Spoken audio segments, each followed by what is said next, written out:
today's lecture we are going to start with story writing. एक चीज आपके दिमाग में हमेशा ही फिट करके रखिए कि ये स्टोरी राइटिंग है वो 10वीं तक आपका पीछा छोड़ने वाली है ही नहीं. काफी आसान चीज है. अच्छी तरह अगर इसे हम समझ ले और अपने पास अगर थोड़ी बहुत भी राइटिंग स्किल अगर हो तो हम आसानी से स्टोरी राइटिंग को मैनेज कर पाएंगे. सेकेंडरी थिंग इज दिस कि हमेशा ही स्टोरी राइटिंग में आउटलाइंस यानी कि आपकी भाषा में अगर बोले जाए तो पॉइंट्स दिए हुए ही होते हैं. अगर थोड़ी बहुत चीजें अगर उन थोड़ी बहुत चीजों का अगर आपने ध्यान रख लिया, सही से उन सारी चीजों का अगर आपने इस्तेमाल कर लिया तो मुझे नहीं लगता कि स्टोरी राइटिंग आपको किसी भी जगह पे कोई भी तकलीफ या दिक्कत देने वाली है. ये चीज एक इस तरह की चीज है कि अगर अच्छी तरह लिख गए आप इसमें फुल मार्क्स लेके ही आओगे. तो चलिए सबसे पहले शुरू करते हैं स्टोरी राइटिंग के रूल से. कौन कौन सी चीजें ऐसी है कि जब भी कभी आप स्टोरी राइटिंग लिखते हो तो आपको कौन कौन सी चीजें ऐसी है कि जिस पर सबसे ज्यादा कंसंट्रेशन रखने की जरूरत है. बहुत सारे लोग बहुत सारी चीजें मुझे बार बार पूछते रहते हैं कि क्या सर हम स्टोरी राइटिंग में ये कर सकते हैं, क्या इस तरह से हम क्या स्टोरी राइटिंग लिख सकते हैं, या सब कुछ आज के वीडियो में मैं कवर करने वाला हूं. तो चलिए शुरू करते हैं सबसे पहले स्टोरी राइटिंग के रूल से. ओके, सबसे पहले तो रीड द आउटलाइन केयरफुली. सबसे पहले तो जितने भी पॉइंट्स जितनी भी आउटलाइन आपको दी गई है सभी को आप केयरफुली पढ़े. क्यों केयरफुली इसको पढ़ना है? तो पढ़ने की केयरफुली जरूरत इस वजह से है कि ताकि आपको मालूम पड़ जाए कि आपको किस चीज पे लिखना है. जब अब आउटलाइन को अगर आप समझ पाओगे तभी तो आगे जाके स्टोरी को समझ पाओगे. और जितने अच्छे से आपने स्टोरी को समझा है उतनी ही अच्छी तरह आप स्टोरी लिख पाओगे. तो सबसे पहली बात कि जो कोई भी आउटलाइन है उस आउटलाइन को आपको बहुत ही केयरफुली पढ़ना है. जितने भी पॉइंट जितने भी हमको आउटलाइन दी गई है सबको बढ़िया से सबसे पहले तो पढ़ ही लेना है ताकि एक ओवरऑल स्टोरी का एक प्लॉट, जो भी स्टोरी का जो प्लॉट रहा हो उस प्लॉट के बारे में सब कुछ हमें पता चल जाए. Secondary thing is not all the points and follow them as strictly as possible. सबसे पहले तो जब भी आप स्टोरी राइटिंग बनाते हो तो भले ही आपके दिमाग में आपको कुछ पॉइंट्स ले लेने ही है. तो सबसे पहले एक नोट जैसी कोई चीज तैयार कर लीजिए कि यस मैं इतनी चीजों पर सबसे ज्यादा फोकस करूंगा. तो जब आपने आउटलाइन को केयरफुली अगर पढ़ा है तो आपको स्टोरी का प्लॉट तकरीबन मालूम पड़ चुका है. अब कौन कौन सी चीजें आप अंदर इंक्लूड करेंगे, कौन कौन से जितने भी आउटलाइन आपको दी गई है कि कौन कौन से आउटलाइन के सेंटेंसेस हम बना सकते हैं, उतने तो सेंटेंस हम जरूर से बनाएंगे ही. तो सबसे पहले तो यह याद रखिएगा कि not all the points and follow them as strictly as possible. तब जब तक आप आउटलाइन से कुछ डिविएट नहीं होते या डाइवर्ट नहीं होते तो स्टोरी राइटिंग आपकी बिल्कुल ही इंप्रेसिव बनती ही है. तो आउटलाइन से बिल्कुल ही आगे पीछे होना नहीं. अगर आगे पीछे नहीं होना है तो make a note of them. Okay, तो आप अच्छी तरह से ये काम कर पाओगे. चलिए ये सबसे पहले तीसरी जो इंपॉर्टेंट चीज है उस पर नजर डाल लेते हैं. Connect all the points as naturally as possible so that the whole story may read as a piece of good composition. Story और कुछ नहीं है, it is just a good piece of composition. तो जब भी कभी आप अपनी स्टोरी को a good piece of composition बनाना चाहते हैं क्या करना है आपको सिर्फ और सिर्फ एक ही चीज करनी है कि जितने भी पॉइंट जितने भी आउटलाइन आपको दी गई है उसको आपको वेल कनेक्ट करना है. सबसे पहले तो स्टोरी में कनेक्शन बनना सबसे ज्यादा जरूरी है और ज्यादातर बच्चे ये इसी तीसरे पॉइंट पे मात खा जाते हैं कि आप लोग दो पॉइंट्स को नेचुरली, वो एकदम नेचुरली लगना चाहिए, अफोर्टलेस लगना चाहिए कि जब आप दो पॉइंट्स को कनेक्ट कर रहे हो तब तो आप जब भी कभी दो पॉइंट्स को कनेक्ट कर रहे हो तो it must be looking quite natural. और जब वो चीज नेचुरल लगेगी तभी वो चीज आपको a piece of good composition में कन्वर्ट होती दिखेगी. अदरवाइज जब भी कनेक्शन नहीं होता तो आप देखिए कि आगे जाके आप ही खुद उस स्टोरी में बैफल्ड हो जाते हैं, आप ही खुद उस स्टोरी में कंफ्यूज्ड हो जाते हैं. तो डोंट बी बीविल्डर्ड विद दैट. आपको सभी के सभी पॉइंट्स बिल्कुल नेचुरली ही कनेक्ट करने हैं. चलिए जाते हैं नंबर 4 पे. चौथा नंबर ऐसा है कि ऐसा उसको इंक्लूड करना या नहीं करना, यही स्टूडेंट की सबसे ज्यादा दिक्कत वाली चीज है कि चौथा पॉइंट अपना है कि dialogues, as many as dialogues you can include, you should include into that, पर डायलॉग रखने हैं नहीं रखने, किस तरह से रखने हैं, ये सारी चीजें स्टूडेंट सबसे ज्यादा मुझे पूछते हैं। तो आपको ये चीज का बराबर से ध्यान रखना है कि whenever you are writing story writing, definitely dialogues must be that. अगर कोई ऐसी स्टोरी है कि जिसमें डायलॉग्स के स्कोप है, तो मैं आपको डेफिनेटली रेकमेंड करूंगा कि आपको उस स्टोरी में डायलॉग्स डालने ही है। लेकिन एक चीज का उसमें आपको खासकर ध्यान रखना है कि whenever you are writing a dialogue, your dialogues must be witty and interesting. बिल्कुल डल डायलॉग डालने ही नहीं है। जब दो आदमियों का कॉन्वर्सेशन चल रहा है, तो वो कॉन्वर्सेशन हमेशा ही विटी और हमेशा ही इंटरेस्टिंग लगना चाहिए। और इन चीज का भी ध्यान रखिएगा कि उस टाइम पे आप आउटलाइन से या पॉइंट से बिल्कुल डाइवर्ट नहीं हो सकते। जो कोई भी दो आदमी वहां पे कॉन्वर्सेशन कर रहे हैं, वो कॉन्वर्सेशन अपनी स्टोरी को आगे लेके जाने वाले होने चाहिए, तभी और तभी आप अच्छी तरह से डायलॉग अंदर लिख पाएंगे। यस, डायलॉग लिखना जरूरी नहीं है, लेकिन if you wish to write the dialogues, fine, it's a very nice thing to write dialogues into that, but इतना जरूर से ध्यान रखिएगा कि जब भी कभी आप कॉन्वर्सेशन या डायलॉग्स लिख रहे हो, तो dialogues must be witty and interesting. हमने भी फिल्मों में देखा है कि dialogues must be witty and interesting, one liners, you can even use you one liners out that. चलिए आगे चलते हैं। Conclusion is important and the story must end in a way that surprises the reader. Sometimes क्या होता है कि भाई आपके जो पेपर चेकर रहते हैं, उन्होंने बहुत सारी स्टोरीज पहले से पढ़ के रखी हुई होती है, ओके, और ज्यादातर स्टोरीज ऐसी आप बनाते हो कि जिसके एंड हमेशा ही पहले से ही मालूम पड़ जाए। अगर मैं आपकी कोई भी स्टोरी लिखी आपने मुझे भेजेंगे, तो पहले 2-4 लाइंस में मुझे पता चल जाएगा कि या आप आगे जाके यही एंडिंग इसमें लाने वाले हो। लेकिन हमें क्या करना है, तो हमें कंक्लूजन तो बढ़िया वाला लिखना ही है। उसके अलावा हमें स्टोरी का एंड कुछ इस तरह से लाना है that would surprise the reader. जब कभी भी आप एंड बहुत सरप्राइजिंग रखते हैं, Absolutely, I can tell you, I can guarantee even one thing कि आप इसमें फुल मार्क्स लेके ही जाओगे। जो भी रीडर है उसने जो सोचा है, अगर उस तरीके से उसका एंड नहीं होता, तो he or she will be surprised, and whenever person is surprised, he will be attracted to that thing। तो मैं यही कहना चाहूंगा कि जब कभी भी आप स्टोरी लिख रहे हो, कंक्लूजन तो बिल्कुल नहीं भूलना। सभी टीचर्स ऐसा बोलते हैं कि conclusion must be there, conclusion must be there. तो आप जानते हो कि conclusion will be in the story writing, but story writing में दूसरी क्या चीज का ध्यान रखना है, तो स्टोरी राइटिंग में अपने को ये चीज हमेशा ही याद रखनी है कि हमें अपना एंड कुछ इस तरीके के साथ लाना है कि that surprises the reader. And the last but not the least one, that is revise your writing, remove all mistakes in spelling, grammar and punctuations. इन सारी चीजों का आपको जब भी कभी आप स्टोरी राइटिंग कर रहे हो, तो इतनी चीजों का आपको हमेशा ही ख्याल रखना है। सबसे पहले तो आपने जो राइटिंग की है वो बढ़िया वाली है कि नहीं। अगर उसमें कोई मिस्टेक्स है तो remove all those mistakes, spelling check कर लीजिए, ग्रामर चेक कर लीजिए, पंक्चुएशन चेक कर लीजिए। जब कभी भी आप स्टोरी राइटिंग लिख रहे हो, बस अगर आपने इतनी चीजों का ध्यान अगर रख लिया है, मुझे नहीं लगता कि आपको कहीं पर भी स्टोरी राइटिंग में कोई भी दिक्कत आने वाली है। तो चलिए शुरू करते हैं सबसे पहली स्टोरी राइटिंग से आज के लेक्चर की शुरुआत। चलिए सबसे पहले तो ये here is an outline, you can easily find it out over here. Here is an outline, outline भी बोल सकते हैं, पॉइंट्स भी बोल सकते हैं, जो भी आपके टीचर बोलते हो उस तरह से आप ले लीजिए। तो सबसे पहले हम आउटलाइन पे नजर डाल लेते हैं, अच्छी तरह से नजर डाल लेते हैं, ताकि हमें यह पता चल जाए the basic plot of the story, उसके बारे में हमें पता चल जाए। ओके, तो चलिए सबसे पहले शुरुआत करते हैं। Okay, emperor Akbar. अगर सबसे पहले देखिए कि यहाँ पे बात किसकी की गई है, यहाँ पे बात की गई है एम्परर अकबर की। अगर यहाँ अकबर की बात है, तो आप जानते ही हो कि आगे जाके किसकी बात आएगी। Yes, you guessed it right, Birbal की बात आएगी ही आएगी। Okay, strange questions. आप जानते हो कि अकबर को क्या आदत थी, उसकी आदत थी कि वो हमेशा ही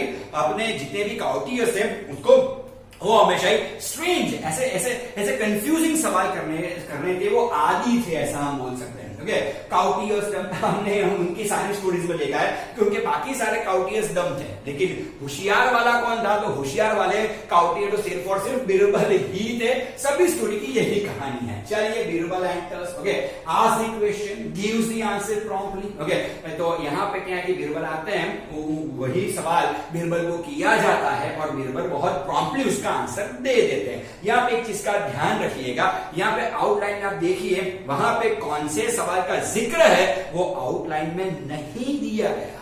यानी आपको क्या करना है, तो आपको एक चीज याद रखनी है कि यहां पे अपने को खुद से वो क्वेश्चन फॉर्म करना है, हमको ही डायलॉग के जरिए वो क्वेश्चन अकबर से बिरबल को पूछना है। और थर्ड थिंग इज दिस, उस सवाल का जवाब भी हमें ही देना है। These are called the notes, जो आपको बिल्कुल अच्छी तरह से प्रिपेयर करनी पड़ेगी। तो याद रखिएगा, यहां आपकी भी विटी विजडम की जरूरत जरूर से है, यहां आप भी मुझे विटी चाहिए। चलिए, okay. Emperor Akbar was surprise again, okay. उन्होंने जवाब दे दिया, अकबर वाज सरप्राइज। यहां पे कोई क्वेश्चन दिया नहीं गया है, याद रखिएगा, यानी पूरी स्टोरी हमको ही बनानी है। चलिए, emperor Akbar satisfied with the answer and was pleased. And last but not the least, conclusion और मॉरल ऑफ द स्टोरी। चलिए, सबसे पहले तो a wise counting, okay. So simple it is called a wise counting. अब देखिए, यहां पे मैंने टाइटल तो दे दिया अ वाइज काउंटिंग। आपका टाइटल बहुत हद तक डिफर हो सकता है। मैंने जो यहाँ पे स्टोरी डाली हुई है उसमें कुछ काउंटिंग की बात चल रही है, ओके। तो उसी की वजह से मैंने इसका टाइटल दे दिया है अ वाइज काउंटिंग, ओके। अगर आप बिरबल की खिचड़ी की अगर बात करो इसमें जाके, ओके, तो आपको उस तरीके का आपको टाइटल रखना होगा। तो पहले ही क्या कीजिए, अगर आप इस बारे में कंफ्यूज्ड है कि सर मैं कौन सा सवाल करूं, कौन सा सवाल ना करूं, तो आपको सबसे पहले ये टाइटल लिखने की जरूरत नहीं है। आप क्या कीजिए, टाइटल की जगह छोड़ दीजिए, पूरी स्टोरी फॉर्म कर दीजिए, और स्टोरी फॉर्म हो जाने के बाद ही ऊपर टाइटल लिखिए। That would be rather good, okay. चलिए अभी चलते हैं। Emperor Akbar was in the habit of putting riddles and puzzles to his courtiers, okay। अब यहाँ पे भले स्ट्रेंज क्वेश्चंस दिया हो, स्ट्रेंज क्वेश्चंस को इंग्लिश में क्या बोलते हैं, स्ट्रेंज क्वेश्चंस को इंग्लिश में क्या, तो रिडल्स बोलते हैं, तो पजल्स बोलते हैं, ओके। तो यहाँ पे सबसे पहले हमने लिख ही दिया है कि अकबर को, एम्पर अकबर को एक आदत थी। क्या आदत थी, अपने काउटियर्स के सामने पजल्स और रिडल्स रखने की उनको आदत थी। He often asked questions which were strange and witty, okay। वो हमेशा ही ऐसे क्वेश्चन करते थे जो कौन से थे, वो काफी विटी रहते थे, और वो काफी कैसे रहते थे भाई, वो जो विजडम यानी बुद्धि क्षमता से भरे जिसे हम बोलते हैं, वो वैसे वो रहते थे, okay. Once he asked a very strange question, एक बार क्या किया, तो एक बार उन्होंने बहुत ही एक स्ट्रेंज क्वेश्चन पूछ लिया अपने दरबारियों को।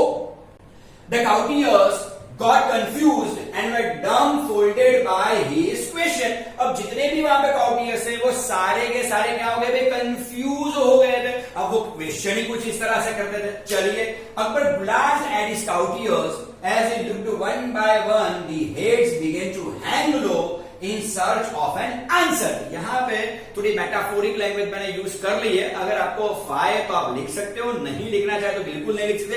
लेकिन आप सोचिए कि जब भी कोई टीचर आपको क्वेश्चन करते हैं, आप इस तरह से सोचिए कि भाई टीचर को आप अपने एम्पर अकबर समझ लीजिए। कभी कभी टीचर्स को भी एम्पर अकबर अपने आप को समझ लेना चाहिए, ओके। और होता क्या है, तो टीचर अगर पूरे क्लास को क्वेश्चन करेंगे और क्लास में से कोई आदमी अगर या कोई भी बच्चा हमें आंसर नहीं देगा, तो हम वन बाय वन सबके सामने देखेंगे, ओके। और जब हम सभी बच्चों के सामने वन बाय वन देख रहे होते हैं, तो आप जानते हो कि आप भी टीचर से नजरें तो नहीं मिलाओगे। क्यों नहीं मिलाओगे, क्योंकि आप भी सोचोगे कि जैसे ही टीचर से हमारी नजर मिली, वो तो हमें खड़े करेंगे, ओके, और कहेंगे कि चलिए जवाब दीजिए, और आएगा तो नहीं, फिर तो आप जानते हो क्या होने वाला है क्या नहीं, ओके। तो यहाँ पे भी वही चीज का इस्तेमाल मैंने स्टोरी राइटिंग में किया है कि Akbar glanced at his courtiers as he looked one by one, the heads began to hang low in search of an answer। तो जैसे ही अकबर किसी के भी सामने आंसर के क्वेस्ट में वो देखते हैं, सारे के सारे काउटियर वन बाय वन अपने जो सर है वो नीचे कर लेते हैं, ताकि वो आई कांटेक्ट ना हो पाए, उसी वजह से। It was at this moment that Birbal entered the cart। Birbal, who knew the nature of the emperor, quickly grasped the situation, okay। अब हुआ क्या, तो आप लोग जानते ही है कि भाई जो बिरबल है उसी टाइम पे एंटर होते हैं। यहाँ पे देखिए आउटलाइन में भी लिखा है बिरबल एंटर्स, ये आ गया बिरबल एंटर्स, ओके। तो उसी टाइम पे बिरबल एंटर होते हैं। बिरबल काफी विजडम वाले आदमी है, काफी इंटेलिजेंट पर्सन है, तो उन्हें जाते ही उनको मालूम पड़ गया कि क्या सीन चल रहा है। चलिए अभी क्या हुआ, एंड आस्क्ड, बस तो यहाँ पे मुझे लगा कि यहाँ पे मुझे अकबर और बिरबल का कॉन्वर्सेशन चाहिए, यानी कि मुझे डायलॉग्स लिखने पड़ेंगे, क्योंकि जो भी फेमस है ना स्टोरी राइटिंग में, ओके, वो अकबर और बीरबल का कॉन्वर्सेशन ही है और अकबर क्वेश्चन करेंगे। बस यहाँ पे हमें क्वेश्चन फॉर्म करना है, उस क्वेश्चन का आंसर भी हमें देना है और स्टोरी का मॉरल भी हमें लिखना है। ओके, यहां तक तो सभी बच्चे आसानी से ये स्टोरी लिख पाएंगे, बस यहां से कंफ्यूजन स्टार्ट होता है। अगर आपके स्कूल में ये स्टोरी आती है बिल्कुल से इसी तरह से इसे लिखिएगा। चलिए शुरू करते हैं। Okay, may I know the question so that I can try for an answer. Okay, वहां पे जाते हैं और वो पूछते हैं सर क्या मुझे सवाल जानने को मिल सकता है? ओके, तो ताकि अगर मुझे आया तो मैं जवाब दे दूं। आप देखिए, ओके, बिल्कुल विटी वाला कॉन्वर्सेशन चल रहा है, इंटरेस्टिंग सा कॉन्वर्सेशन चल रहा है। अकबर से अब आपको वही क्वेश्चन लिखना है। देखिए कौन सा क्वेश्चन है, how many crows are there in this city. और यहां पे अकबर बीरबल को कौन से सवाल करते हैं भाई? ऐसा सवाल करते हैं कि भाई हमारे शहर में कितने कौवे हैं, यानी कि रेवन्स कितने हैं, रेवन यानी क्रो। ओके, कितने क्रोज हमारे शहर में हैं। ओके, अब कितने कौवे हैं, कितने क्रोज है, ये सारी चीजें बड़े स्ट्रेंज क्वेश्चन, किसी को आए ना आए कोई दिक्कत वाली बात नहीं है। ओके, लेकिन फिर भी ऐसे क्वेश्चंस अकबर करते रहते थे। चलिए आगे चलते हैं। Okay, fine, without even a moment's thought, Birbal replied, "My lord, there are 50,589 crores." Okay, अब वहां पे तो एक भी मिनट का बिल्कुल देर किए बगैर तुरंत ही बिरबल ने जवाब दिया कि सर यहां पे देयर आर 50,589 crores। कुछ भी को लिख दीजिए, आप कुछ भी लिख सकते हो, कोई दिक्कत वाली बात नहीं है, कुछ भी। ओके, इसमें पूरा ही हमको यूं ही बता देना तो यूं ही बता देंगे। ओके, चलिए, हाउ कैन, फेंकना ही है तो पूरा फेंकेंगे। Okay, how can you be so sure, ask Akbar, again a conversation. Okay, अब इतने कॉन्फिडेंस के साथ अगर बीरबल ने बताया तो अकबर पूछेंगे कि भाई तुम्हें कैसे पता कि इतने ही क्रो है। Okay, so simple is this, Birbal said, okay, make your man count. Okay, यहाँ पे बहुत बढ़िया तरीके से उन्होंने जवाब दे दिया कि अगर सर आपको मेरी बात पर विश्वास नहीं है तो एक काम कीजिए ना, आपके पास तो बहुत सारे आदमी है ना, भेजिए लोगों को और काउंट करवाइए इतने क्रो अपने प्रदेश में, अपने किंगडम में है या नहीं, आपको पता चल जाएगा। ओके, ये भी एक वीटी का कॉन्वर्सेशन बोल सकते हैं। My lord, if you find more crows it means some have come to visit their relatives here. If you find less numbers of crows, it means some have gone to visit their relatives elsewhere. क्या बात है boss. Okay, Birbal के पास सभी चीजों का जवाब रहता है। अकबर पूछने ही वाले थे कि चलो ज्यादा निकले तो मैं क्या समझू, ज्यादा निकले तो तुमने जितने बताए उससे ज्यादा निकले तो क्या करना है। ओके, तो उससे पहले बीरबल पूछे, उससे अरे अकबर पूछे, उससे पहले बीरबल ने आंसर दे दिया। बीरबल बोलता है कि सर अगर इतने जितने कौवे मैंने बताए उससे ज्यादा निकले तो समझ लीजिए बहुत सारे कौवे ऐसे हैं जो आसपास के साम्राज्य से अपने रिलेटिव्स को मिलने आए, और जितने मैंने कौवे बताए उससे अगर कम निकले तो समझ लीजिए हमारे साम्राज्य, हमारे किंगडम के कौवे दूसरे के साम्राज्य में, दूसरे के किंगडम में अपने रिलेटिव से मिलने गए। तो यहाँ पे क्या है, चट भी मेरी पट भी मेरी, यही चीज चल रही है भाई। या तो किंग या क्रॉस दोनों क्या है भाई। ओके, हेड या टेल दोनों किसका है भाई, सिर्फ और सिर्फ बीरबल का ही है। Akbar not only satisfied but also was pleased by Birbal speech. Okay, Akbar तो एब्सोल्युटली उनसे प्रभावित हो ही गए जिस तरह का जवाब उन्होंने दिया है उस तरीके से। चलिए अब मॉरल भी हमें लिखना है। मॉरल क्या है? ओके, मॉरल है one has to be ready with his wits always. Okay, हमेशा एक चीज याद रखिएगा कि हमें हमेशा ही अपना दिमाग सतेज रखना पड़ेगा। जब भी कभी कोई ऐसी सिचुएशन आए तो बीरबल हमें यही सिखाता है कि हमें हमारे दिमाग को बिल्कुल तेज रखना है। ओके, समटाइम्स क्या है कि भाई ऐसा नहीं कि हर बार इंटेलिजेंट आदमी ही जीतता है, समटाइम्स ऐसा भी बनता है जो आदमी तेज है, जो आदमी एक्टिव है वो भी जीत सकता है। तो यहाँ बीरबल को अपनी इंटेलिजेंस से नहीं जीता, अपनी विटीनेस से वो जीता है। यहाँ पे जो अपनी जवाब देने की जो उसकी क्षमता है, जो बहुत जल्दी से वो जवाब दे देता है, उस क्षमता से वो यहाँ पे जीता है। तो कुछ इस तरह से आप स्टोरी राइटिंग लिख सकते हो। चलिए दूसरी स्टोरी भी लेते हैं। ओके, चलिए तो we are talk about this. Okay, सबसे पहले आउटलाइन पढ़ लेते हैं। A boy fell into a bad company.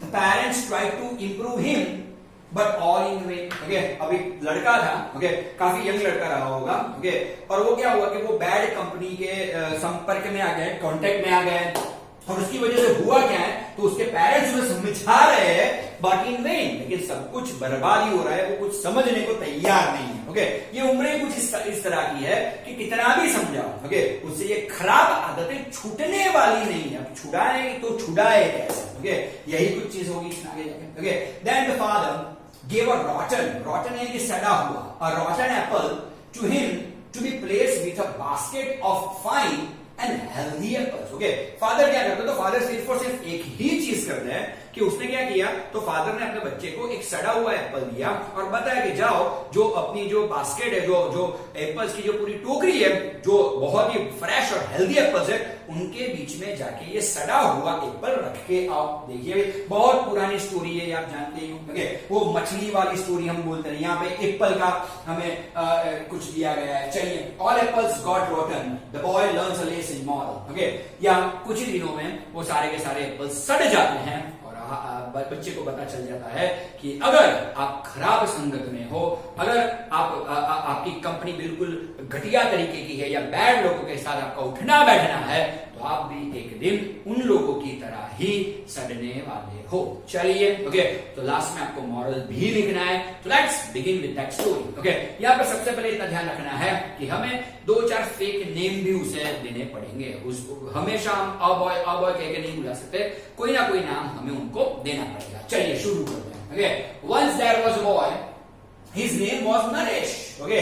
यहाँ आप अपना भी नाम लिख सकते हैं, लेकिन यहाँ पे नाम लिखने से रोशन नहीं होने वाला, क्योंकि वो बैड कंपनी में आगे जाके इन्वॉल्व होने वाला है। तो कोई भी एक फेक नाम दे दीजिए, लेकिन जब भी आप नाम लिखिए, मैंने बहुत बार देखा है कि आप इन सब चीजों का ध्यान नहीं रखते। जब भी किसी का नाम लिखे तो पहला जो अल्फाबेट आता है वो कैसा आएगा, कैपिटल रहेगा। ये इन सब चीजों का आपको हमेशा ही ध्यान रखना है, okay. His name was Naresh, his parents were highly educated, okay. Parents काफी एजुकेटेड थे, उनका जो बच्चा था, उनका उस लड़के का नाम था नरेश, ओके। अब क्या हुआ, क्या नहीं कर, unluckily their only son the apple of their eyes, okay. यहाँ पे अगर पर्ल होता है एप्पल की जगह, तो मैं यहाँ पर लिखता the pearl of their eyes, लेकिन यहाँ पे एप्पल्स की बात चल रही है, तो मैंने लिखा है the apple of their eyes, okay. ऐसा कुछ ना कुछ हमें भी कुछ विटी तरीके से कुछ लिख सकते हैं, नहीं लिखोगे तो भी चलेगा, okay. Unluckily their only son the apple of their eyes Naresh fell into a bad company. उनका सिर्फ और सिर्फ एक ही लड़का था, ओके, जो उनकी आंखों का तारा था, ओके। यहाँ पे एप्पल दिया गया है, no issue with that, okay. लेकिन वो भी इन्वॉल्व किसमें हो गया आगे जाके, किन लोगों से उसका उठना बैठना हो गया, बहुत ही बुरे लोगों से, बैड कंपनी जिसे हम बोलते हैं, जिसे हमेशा ही अपने पेरेंट्स अवॉइड करने की बात करते हैं, उन्हीं कंपनी में से वो एक बन चुका था। ही गैम्बल्ड, ओके, जुआ खेलने लगा। ही स्मोक्ड, वो स्मोकिंग करने लगा, ओके। अब जब बैड कंपनी की बात आई है, तो आपको तुरंत इमेजिन करना है कि ये जो गंदे लोग हैं वो करते क्या हैं। बस जो हम लोग नहीं करते वो सारी चीजें वो लोग करते हैं, ओके। जो चीज करने में हमें हेजिटेशन होता है, गिल्ट फील होता है, ओके, वो सारी चीजें वो आसानी से कर लेते हैं, ओके। सबके सामने भी कर लेते हैं, ओके। बस चलिए तो देखते हैं, he smoke, he loitered the whole day, okay. और यहां से वहां घूमता रहता है, कोई काम धंधा करता नहीं, यहां से वहां घूमता रहता है बिना पर्पस के, उसे बोलते हैं लॉइटर।